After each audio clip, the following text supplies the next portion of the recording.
Let's look at some of the tools you're going to need for your encaustic art. I'm Kathleen Warren, photo encaustic artist, and some of these are the tools I talked about in my TBS encaustic art on a bed. So, first of all, you're going to have to heat the wax because we deal with hot to wet. I like to use a griddle. This is the small one I use in this workspace, and I don't put the wax directly in here, but have it in a container. I use a larger pancake griddle in my nail studio. The important thing is to have adjustable temperature. So this style, I like to have numbers, and I will keep it at just under 200 degrees Fahrenheit. If you come across a griddle, and I had somebody give me one like this that I'd use for classes, and it's adjustable but no numbers. Use an infrared thermometer. Check the temperature of your wax. I like the wax to be 180, 185 degrees Fahrenheit. At first, I used to check it more often. Now that I'm comfortable knowing I'm getting the right temperature, maybe once a month.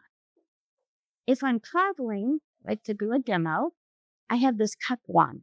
And I bought this particular one because it's adjustable temperature. It'll go to 176, which will melt the waxes just a little bit. I like to use metal containers for my wax. These mini milk cubes work really well for me for my plain mediums, although I do have a couple of bigger ones.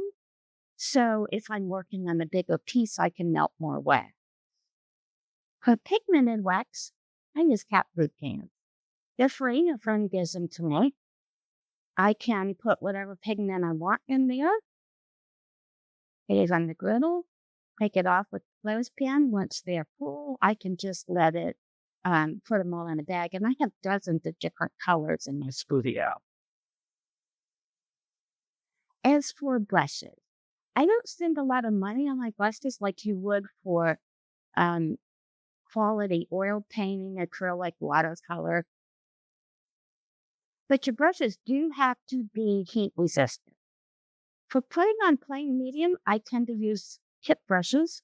You can get these at hardware stores, big box stores. They're pretty inexpensive and they come in different widths. I don't spend a lot on my other brushes. Once a wax brush, always a wax brush. And I have a variety of sizes of teeth. You can buy Encaustic brushes that work really well with Encaustic, but make sure you buy the more expensive quality ones. Otherwise, they'll shed bristles into you. What? Once you have the wax on there, you're going to have to fuse it. By fusing, we mean to melt or partially melt the top layer so it goes down into the layer underneath it. I usually use a heat gun. I like this particular one, adjustable temperature. And I do have it turned up pretty hot because I'll be a distance from the wax so I'm not overheating. And it has 2 speeds.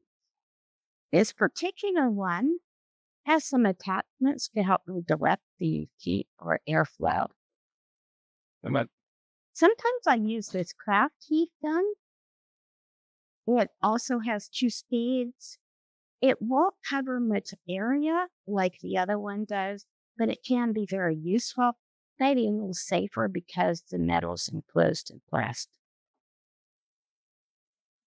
Many encaustic artists like to use the butane torch. It's a kitchen butane torch, and yeah, you're going to have fire coming out, so you need to learn how to use it. When I use this, I like to take it on the porch right outside my studio, nothing flammable around. Later, if you get into techniques like shellac burn, you need a torch for that. You can also fuse with an iron.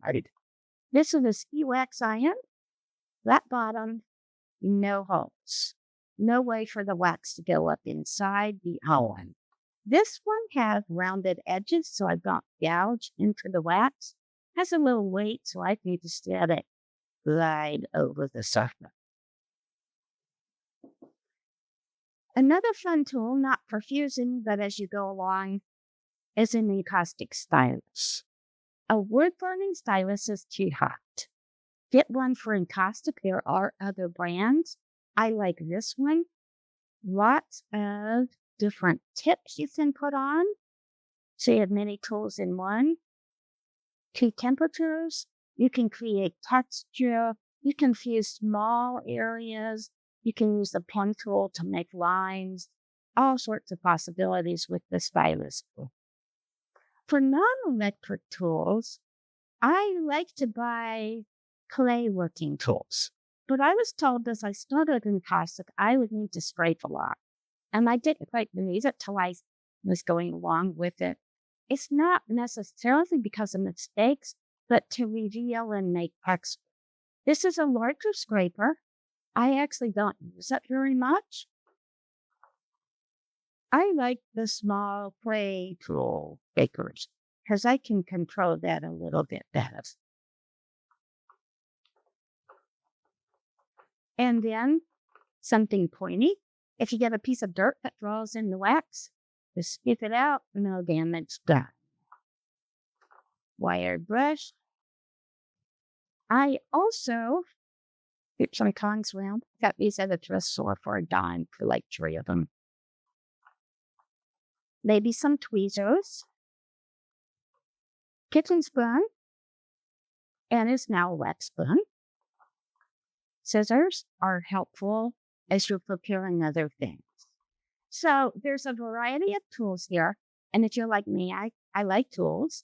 And so I have a whole bunch of these around. So use your tools. Start making your encaustic wax.